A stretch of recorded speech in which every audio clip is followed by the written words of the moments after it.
Hi everyone, and today we're going to start on a series of lessons on the concept of mole concept and stoichiometry.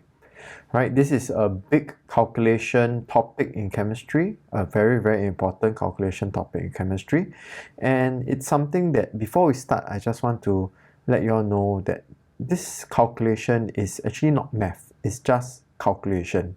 We are just going to do some times, we're going to do some divide, we're going to do some ratio, and that's it. Right? So keep an open mind, and we will push through this, and hopefully you will come out you'll understand a lot more about how chemicals react together. Now, before we start this whole series of videos, make sure you get your calculators ready. So you see I have my calculator ready here as well. So this will pop up whenever I need it. And then let me just do a quick overview about what this chapter will talk about. So firstly, we will learn about these words such as relative atomic mass, or I will call AR, or relative molecular mass, or what I will call MR. Okay, so AR is the mass of one atom, and a relative molecular mass is the mass of one compound, or one molecule. Okay, then after that, we're going to talk about the new word that you will learn, which is called the mole. The mole is basically a counting unit for very small items, right? So that's the mole. We're going to define the mole. After that, we're going to learn how to convert the mole to mass of an item, and from mass back to mole. So mole to mass, mass to mole. Then after that, we're going to learn how to convert from mole to volume, and volume to mole. So mole is the center, right? So mass to mole, mole to mass, volume to mole, mole to volume. Then we're going to do something called stoichiometry. So stoichiometry sounds like a very big word, right? But basically it's saying I start with this amount of reactants, how much products do I get? Or I end up with this amount of products, how much reactants do I need? So we need to do this calculation so that I know that my chemical reactions, how much reactants do I need to put in, right, for industries. The next part of the chapter is this concept of limiting reactant. Right, so limiting reactant is actually quite challenging, and this is the part where I will say that it will be optional for many of us. We still have a set of videos for you to do limiting reactants, but I think we should leave limiting reactants to the very end. Until you're very confident about everything else in chemistry, then you talk about limiting reactants, okay? And then finally, the next one also very important, so that's why we put limiting reactant all the way to the back of chemistry, is that we're going to learn this concept of concentration, right? First concentration, and then after that, how to solve problems on concentration. This is what we call volumetric. So this is, and we will learn how to convert from mole to concentration, and from concentration to mole. So we can see that mole lies in the center of this whole chapter, right? How to convert from mole to something else, and then after that, using mole to convert to something else. So mole is the center. Right, so without further ado, with this summary, let's start with section 1. So section 1 is talking about relative atomic mass, relative molecular mass, and relative formular mass. So why do we have such thing is because all atoms have different masses. So hydrogen have a mass of 1, but carbon has a mass of 12. Right, so every atom have different mass. So we need to know some definitions, okay? So these are the definitions that you need to know. So first definition is basically the definition of relative atomic mass. So the relative atomic mass, which is also known as AR, right, is the ratio of average mass of one atom to the mass of carbon-12. So carbon-12 is something that we use as a standard. So that means everything is based on carbon-12. So what's the ratio of this atom with carbon-12? So if it's 12 times that of carbon-12, then it will be times 12, right? So this is a definition, good to know, right? Came out last year, asked you to write the definition. The next one is the relative molecular mass. So relative molecular mass is something that we'll use a lot more often. Instead of the mass of one atom, now we are talking about mass of one molecule, or the mass of one compound. Both are known as MR, right? Both are known as MR. I'll call it MR from here, right? But relative molecular mass is strictly for covalent, and relative formular mass is for ionic compounds. I'll just call it MR. Okay, so these three definitions, good to know, try to remember it, but it is not really the most important part of this chapter. Now, what is important is how do I calculate MR? So MR is actually taking all of different atoms and then summing it together. So everything is given in the periodic table. Okay, everything is given in the periodic table. So over here in the periodic table, we can see that there's a key. So look at this key. We're looking at mass. Right? We're looking at mass. So we're looking at the number below. So hydrogen, we're looking at 1. Carbon, we're looking at 12. Oxygen, we're looking at 16. Magnesium, we're looking at 24. Okay? So how do we do that? So if they ask you to calculate the molecular mass of CO2, so this is MR of CO2, right? MR of CO2, molecular mass of CO2. That means what's the mass of one molecule of CO2? One molecule of CO2 has one C, right? And two O's. So that's why CO2. So there's one C and two O. It is C1O2. If there's no number, we assume that there's a 1 there. So there's one C and two O. So therefore, I need to calculate 1C and 2O. If I look at the periodic table, C has a mass of 12. Okay? So therefore, 1C is 12. O has a mass of 16. We always look at the bigger number, the number below. So 16. So 2 atoms of O together here is 32. So I'm just going to press into my calculator. So we have 1 times 12, which is 12, plus 2 times 16, which is 44. So answer 44. Okay? Right. Next, we have to determine the relative molecular mass of MgNO3 2. So now it gets a little bit more complicated. MgNO3 2 means that there's 1 Mg and 1 NO3, 1 NO3. So therefore, there's a total of 1 Mg and there's 2 Ns because there's 1 N here and 2 N here. So 2 Ns. Oxygen, we have 6 because there's a 3 here and there's a 3 here. Right? Another way they can look at it is that we got MgNO3 2. If there's no number, we assume that there's a 1 here, there's a 1 here. Okay?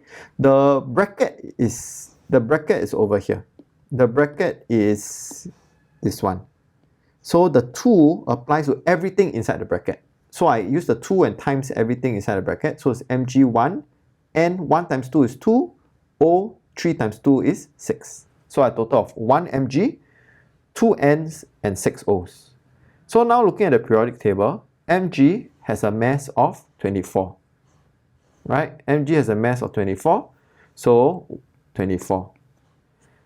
I have 2 Ns. 1 N has a mass of 14, given the periodic table, 14. I have 6 O's. 1 O has a mass of 16, given the periodic table again, 16. Now, take out your calculator.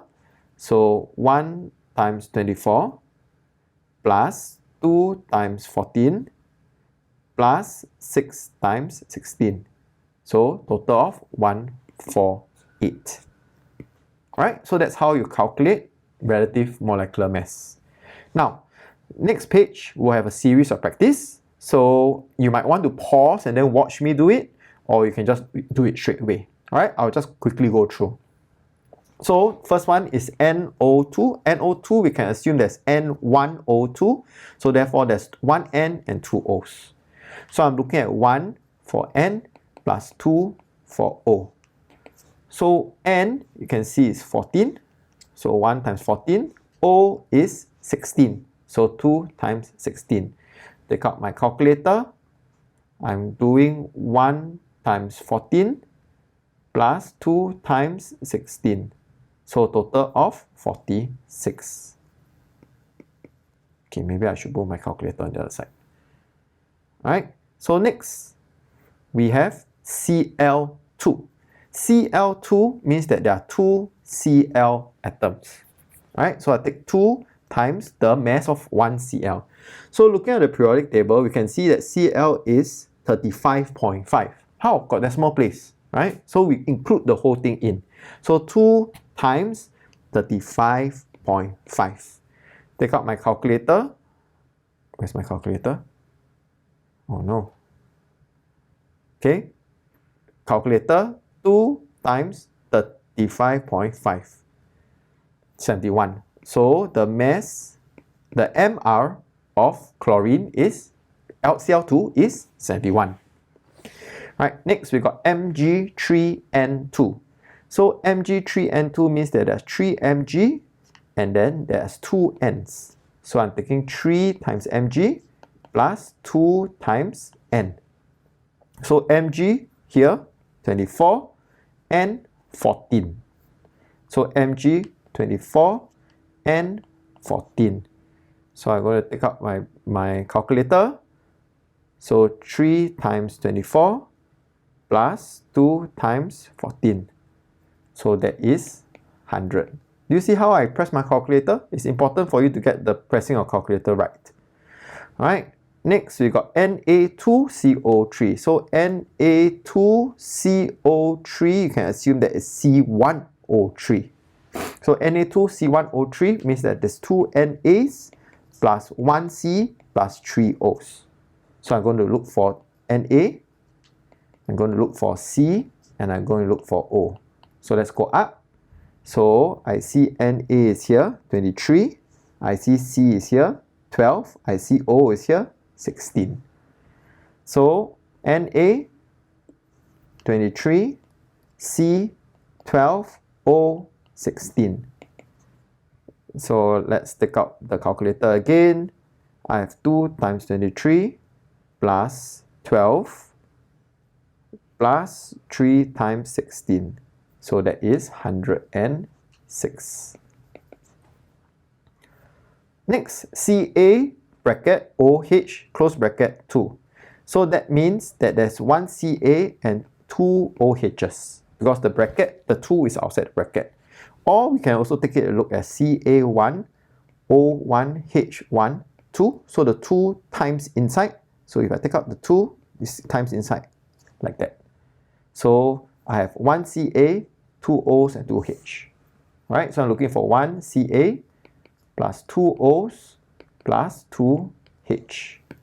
So Ca, if you look at the periodic table, Ca is here, 40. O is here, 16. And H is here, 1. So 1 Ca, 1 times 40, plus 2 times O, 16, plus 2 times H, 1. So this one, let's get out my calculator again. I have 40 plus 2 times 16 plus 2 times 1. So that's 74. Alright. Okay, next one, last one for this page, NiCO4. So NiCO4 means that there's 1 Ni and then there is CO4. The 4 is for the bracket. So if I cancel out this 4, it will go inside for both. So there's 1 Ni, 4C, and 4O. So I'm looking for 1 Ni, 4C, and 4O. So 1 Ni is here, 59. C is here, 12. And O is here, 16. What is it again? 59, right? So Ni is 59. C is 12. O is 16. Let's take out the calculator again. Uh-oh. Let's go back. Calculator again. I have 59 plus 4 times 12 plus 4 times 16. So that's 171. Okay, so this is quite a bit of practice, but we need to practice more. So before I continue and giving you the next few practices, I want to introduce you to another word. So the other word is called molar mass. Molar mass is something we will use too. So molar mass is also MR. So when we talk about molar mass, it's same as MR. Molar mass is basically the mass of 1 mole of a substance. And what 1 mole means, we'll talk about it next video also. So molar mass is basically just mR or AR with the unit gram per mole, the mass of 1 mole. So AR of Al is 27. So therefore molar mass of Al is 27 grams per mole. So it's basically AR or MR just with the units. So when I ask you to calculate MR, calculate molar mass, is exactly the same method. So below over here, there are more examples of how to calculate. So go and practice it, and there will be a question right at the bottom asking you which one is incorrect. So please go and try and see which one is incorrect, right? Okay, so all the best. I'll see you in the next video.